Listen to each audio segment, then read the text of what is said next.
अस्सलाम वालेकुम। नया दौर के साथ मैं हूं सबील हसन। नाज़रीन, आज सुप्रीम कोर्ट में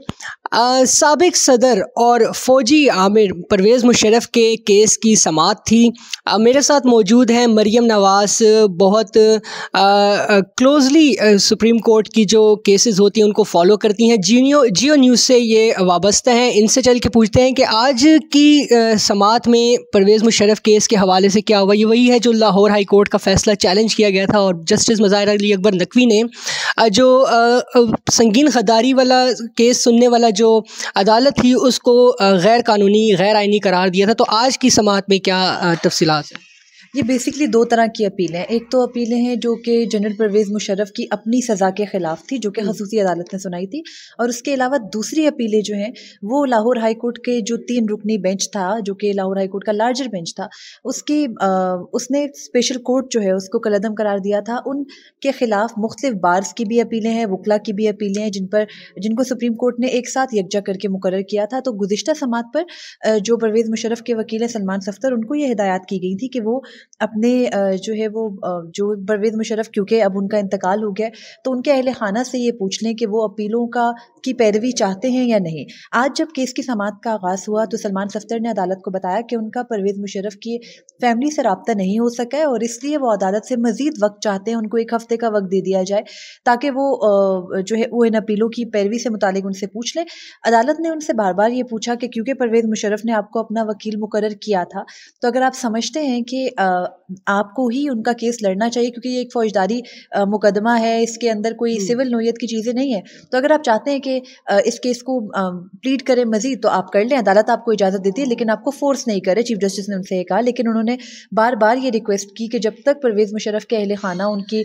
बेवा, उनका बेटा और उनकी बेटी से वो कोई रब्ता करके नहीं ले लेते पावर ऑफ टर्नी, तब तक वो इस अदालत के सामने कुछ भी कहने से जो है वो गुरेज करेंगे। लेकिन फिर भी अदालत ने सलमान सफ्तर को ये कहा कि आप परवेज़ मुशर्रफ की अपीलों की पैरवी करें, क्योंकि उन्होंने अपनी ज़िंदगी में आपको ही अपना वकील मुकर्रर किया था। इस तमाम मामले के बाद जब उनको 1 हफ़्ते की मोहलत दी गई, तो उसके बाद फिर जो अपीलें हैं लाहौर हाई कोर्ट के 3 रुकनी बेंच के ख़िलाफ़, वो ज़ेर समाअत आई। हामिद खान साहब जो है वो आए सामने और उन्होंने ये कहा कि जो लाहौर हाई कोर्ट का फ़ैसला था वो अपनी नोयत का पहला गैर मामूली फ़ैसला था। उस पर जजेस की जानिब से बहुत सारे सवालात किए गए। चीफ जस्टिस काज़ी फ़ैज़ीसा ने ये कहा कि अगर इस पूरे मामले को हम देखें कि किस तरह से लाहौर हाई कोर्ट में अपील गई, फिर वो अपील मुकर्रर कैसे हुई, फिर वो सिंगल जज से 3 रुकनी बेंच तक कैसे गई, तो उन्होंने कहा कि ये बड़ा पेचीदा सा अमल हो जाएगा कि पहले जब ये अपील लाहौर हाई कोर्ट में दायर की गई थी, जब ख़ुसूसी अदालत परवेज़ मुशर्रफ के ख़िलाफ़ ट्रायल करी थी और वो सुप्रीम कोर्ट के ऑर्डर पे करी थी, तो उन्होंने कहा कि अगर उस प्रोसेस को शुरू से देखें तो उस अपील के ऊपर एतराज़ात आयद कर दिए गए थे, और वो जो एतराज़ात आयद किए गए थे उन एतराज़ात के साथ, यानी रजिस्ट्रार ऑफिस जो कि लाहौर हाई कोर्ट का है, उसके एतराज़ात के साथ इस अपील को समाअत के लिए मुकर्रर किया गया। फिर सिंगल बेंच से कैसे मुकदमा 3 रुकनी बेंच के सामने चला गया, और फिर उस 3 रुकनी बेंच ने सुप्रीम कोर्ट के बारे में ये कहा कि सुप्रीम कोर्ट ने आइन की सही तशरीह नहीं की, आइनी शिक्कों की अपने फैसले के अंदर, जिसमें कि सुप्रीम कोर्ट ने ये कहा कि ख़ुसूसी अदालत कायम की जाए और वहाँ पर आर्टिकल 6 से मुतालिक जो परवेज़ मुशर्रफ का मुकदमा है उसको देखा जाए। और फिर चीफ जस्टिस काज़ी फ़ैज़ीसा ने ये भी सवाल किया कि क्या लाहौर हाई कोर्ट के जज अगर ये मानते भी हैं, किसी भी हाई कोर्ट के जज अगर ये मानते हैं कि सुप्रीम कोर्ट ने किसी भी तरह की आइनी शिक्कों की दुरुस्त तशरीह नहीं की, तो भी क्या उनके पास ये इख्तियार है कि वो सुप्रीम कोर्ट के फैसले को नज़रअंदाज करें, ये कहें कि वो सुप्रीम कोर्ट का फैसला उन पर, फैसले का इतलाक उनके ऊपर, हाई कोर्ट के ऊपर नहीं होता, इसलिए वो ये जो ख़ुसूसी अदालत कायम की गई है सुप्रीम कोर्ट के फैसले से, इसको कलअदम करार दे रहे हैं। इस केस के अंदर ये तमाम सवालात रेज़ किए गए। हामिद खान साहब को ये हिदायत की गई हैं कि वो कल इन तमाम सवालों का जवाब दें, और उसके अलावा जो समाअत के दौरान आज जस्टिस अतर मनल्ला ने ये कहा कि जो ख़ुसूसी अदालत का फ़ैसला था वो अपनी जगह पर बरकरार है, क्योंकि सिर्फ ख़ुसूसी अदालत को लाहौर हाई कोर्ट के 3 रुकनी बेंच ने, जिसमें कि जस्टिस अमीर भट्टी, जस्टिस मज़ाहिर अली अकबर नकवी और एक तीसरे जज जिनका नाम मुझे याद नहीं है, वो तीनों इसमें शामिल थे, और उन्होंने इस जो ख़ुसूसी अदालत थी उसको गैर कानूनी, गैर आइनी करार दिया था। लेकिन जो फ़ैसला है उन्होंने कहा कि वो बरकरार है, और अगर वो फ़ैसला बरकरार है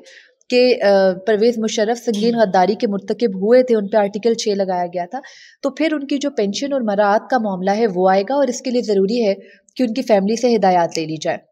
तो फिर ये तमाम जो सवालात आज अदालत की जानिब से किए गए, वकला को ये हिदायत की गई है कि इन तमाम जो चीज़ें हैं इनको देखें। और ज़ाहिर है कि जो अब क्योंकि अगर बैरिस्टर सलमान सफ्दर नहीं प्लीड करते परवेज़ मुशर्रफ की सज़ा के ख़िलाफ़ अपीलें, तो फिर चीफ जस्टिस ने यह भी कहा कि अदालत तो अदम पैरवी के ऊपर उन अपीलों को खारिज कर देगी और उससे फिर जाहिर है कि परवेज़ मुशर्रफ के लिए एक मनफी तासुर जाएगा कि उनकी अपीलें अदालत ने खारिज कर दी हैं। तो अदालत ने यही उनको सलमान सफ्दर को वक्त दिया है कि वो जो परवेज़ मुशर्रफ की फ़ैमिली है उससे रब्ता कर लें, और उसके अलावा बैरिस्टर सलमान सफ्दर से जो परवेज़ मुशर्रफ की फ़ैमिली है उनके नंबर्स भी अदालत ने लिए हैं ताकि उनको नोटिस जारी कर अदालत की जानिब से भी नोटिस जारी किए जा सके और वो आइंदा अदालत के बुलाने पर अपना मौक़िफ़ अदालत के सामने रख सके। ये आज की कार्रवाई थी। अब कल फिर 11:30 बजे इस केस की समाअत होगी और इस मुकदमे की कार्रवाई आगे बढ़ेगी। बहुत शुक्रिया मरियम नवाज़। तो नाज़रीन, कल इस केस की समाअत है और जैसा कि मरियम ने अभी बताया कि वकला तंजीमें भी परवेज़ मुशर्रफ के मामले में सुप्रीम कोर्ट में है, और यही वजह है कि अब वकला तंजीमें जस्टिस मज़ाहिर अली अकबर नकवी के साथ खड़ी नहीं हुई हैं, इसलिए कि जो मुशर्रफ ने जनरल मुशर्रफ ने आइन और कानून के साथ खिलवाड़ किया था और जो वकला के साथ उन्होंने किया था अपने दौर में, और फिर उसी जो संगीन गद्दारी मुकदमा जो चला और फिर उसके बाद उसको उस अदालत ही को गैर आइनी और गैर कानूनी करार दिए जाने वाले जस्टिस मज़ाहिर अली अकबर नकवी के ख़िलाफ़ अब सुप्रीम जुडिशल काउंसिल में केस चल रहा है। अभी भी उसकी समाअत जारी है इजलास की, वो हम आपको नेक्स्ट वीडियो में बताएंगे कि उस इजलास की क्या तफसीलात हैं। तो ये एक बुनियादी वजह है कि वकला का जो एक मेजर चंक है वो इस वक्त जस्टिस मज़ाहिर अली अकबर नकवी के साथ खड़ा नहीं हुआ, बल्कि पाकिस्तान बार काउंसिल ही दरख्वास्त गुजार है, शिकायत करंदा है सुप्रीम जुडिशल काउंसिल में। फ़िल वक्त के लिए इतना ही। अल्लाह हाफ़िज़।